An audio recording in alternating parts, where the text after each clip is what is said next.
Madame la présidente, madame la ministre, monsieur le rapporteur, mes chers collègues, puisque nous parlons d'accès au numérique, je débuterai mon intervention par un regret : que l'expérience du premier confinement ne nous ait pas permis d'éviter les nombreux dysfonctionnements observés lors de la reprise de l'école à distance mardi dernier.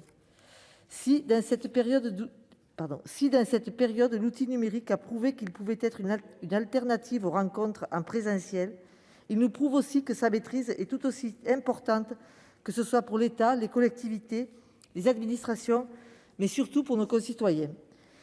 Pour eux, et plus précisément 14 millions d'entre eux, à l'absence de maîtrise des outils informatiques s'ajoute un souci d'accès à une connexion, mais également à un équipement de qualité, les excluant de nombreuses démarches administratives et pénalisant à l'école les plus jeunes d'entre eux.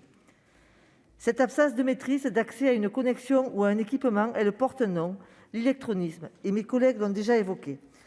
Aussi, je me réjouis que mon groupe mette ce sujet à l'ordre du jour, tant il touche aux difficultés que de nombreux Français rencontrent, notamment les ruraux. J'insiste sur les ruraux, car à cette fracture numérique vient souvent s'ajouter à la fracture territoriale qui, depuis, alimente la défiance et ce sentiment qu'il y aurait deux France.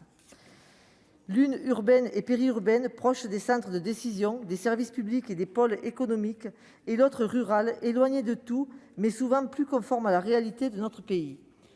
Plus que d'égalité, c'est de justice et d'équité dont nous avons besoin pour renouer avec la promesse républicaine, et à mon sens, cette proposition de loi y participe.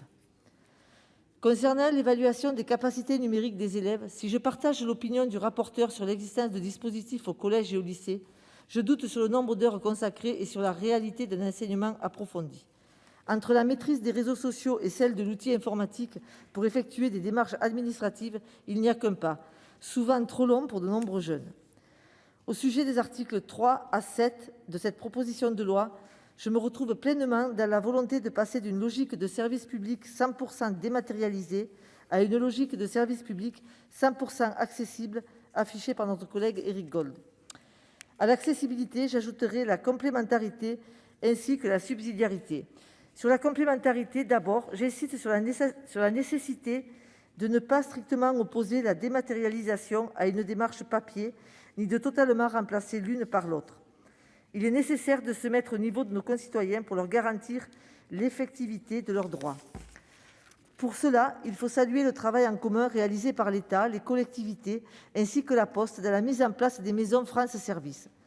J'en ai inauguré encore 2 récemment à Méruès et Florac et je peux témoigner de la qualité et de la proximité du service qu'elles offrent au public. Sur la subsidiarité ensuite, si ces MSAP et ces maisons France Services sont essentielles, elles ne résolvent pas tout. Il nous faut, dans cette logique, dès que nous le pouvons, nous interroger sur quel niveau est le plus à même d'agir et d'aider nos concitoyens dans leur démarche.